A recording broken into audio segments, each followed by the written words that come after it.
Bismillahirrahmanirrahim. Assalamualaikum warahmatullahi wabarakatuh. Perkenalkan, nama saya Wen Arman. Di sini saya akan menjelaskan materi terkait pentingnya perlindungan dan konservasi terhadap monyet yaki. Langsung saja kepada pembahasan mengenal monyet yaki.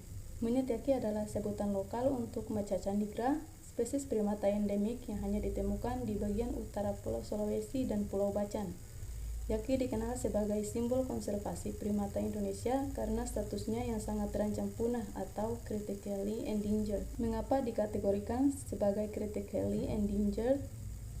Yaitu karena spesies ini berada satu langkah sebelum kepunahan di alam liar.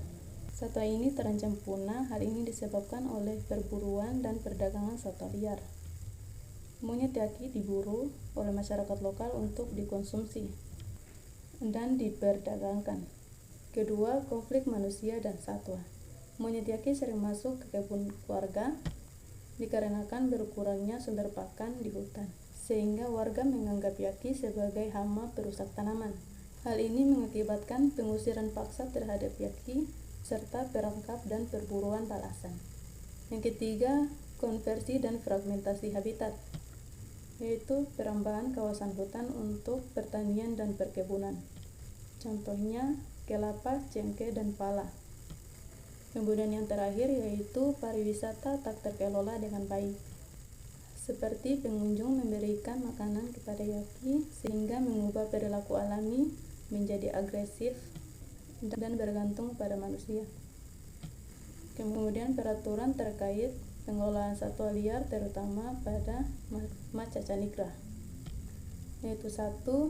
Undang-Undang Nomor 5 Tahun 1990 tentang konservasi sumber daya alam hayati dan ekosistemnya. Yang kedua, Peraturan Pemerintah Nomor 7 Tahun 1999 tentang pengawetan jenis tumbuhan dan satwa. Dan kemudian yang terakhir yaitu Permen LHK Nomor P106/Men LHK Sekjen KUM _1/12/2008. Peran masyarakat, pemerintah, serta akademisi terhadap pengelolaan satwa liar. Peran masyarakat. 1. Perlibatan dalam konservasi berbasis komunitas, yaitu masyarakat lokal dilibatkan dalam program ekowisata berbasis yaki, pemandu wisata lokal atau local ranger, dan pendidikan lingkungan untuk anak-anak desa.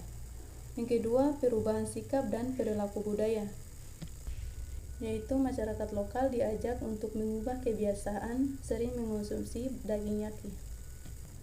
Kemudian peran pemerintah. 1. Regulasi dan penegakan hukum, yaitu menindak perburuan dan perdagangan satwa liar.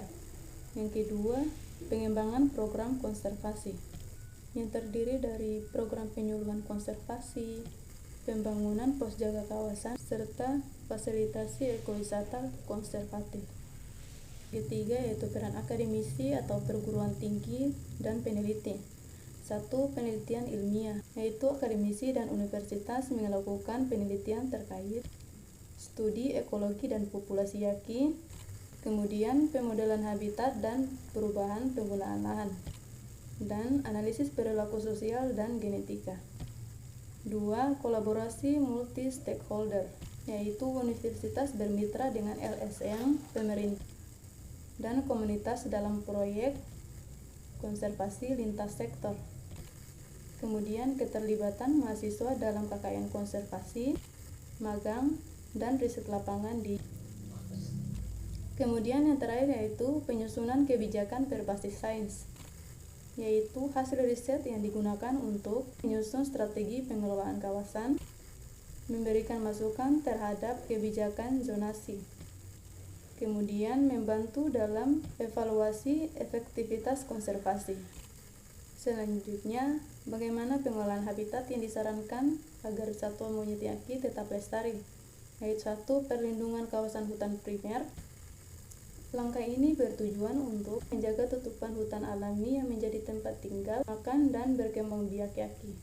Yang kedua, rehabilitasi dan restorasi habitat rusak. Hal ini bertujuan untuk mengurangi fragmentasi habitat dan meningkatkan konektivitas antar populasi yaki yang terisolasi. Yang ketiga yaitu pengelolaan koridor ekologi. Hal ini bertujuan untuk memfasilitasi pertukaran genetik antar populasi, mencegah inbreeding dan mendukung keberlanjutan populasi. Yang keempat yaitu pemberdayaan masyarakat sekitar habitat. Hal ini bertujuan untuk mengurangi ketergantungan pada eksploitasi hutan dan mengubah pola pikir masyarakat menjadi pelindung yaki. Yang kelima yaitu pemantauan populasi dan kesehatan habitat. Hal ini bertujuan untuk memberi data ilmiah untuk pengambilan keputusan konservasi berbasis bukti. Kemudian yang keenam yaitu penguatan tata kelola kawasan konservasi. Hal ini bertujuan untuk meningkatkan efektivitas pengelolaan kawasan, khususnya pada penegakan zona inti dan zona penyangga. Yang ketujuh yaitu integrasi pendidikan dan edukasi konservasi. Hal ini bertujuan untuk pembangunan kesadaran jangka panjang untuk generasi muda untuk melestarikan yaki dan habitatnya. Yang terakhir yaitu pendekatan landscape terpadu. Hal ini bertujuan untuk menjadikan seluruh landscape ramah terhadap yaki, bukan hanya di dalam Jakarta yang dapat saya sampaikan. Assalamualaikum warahmatullahi wabarakatuh.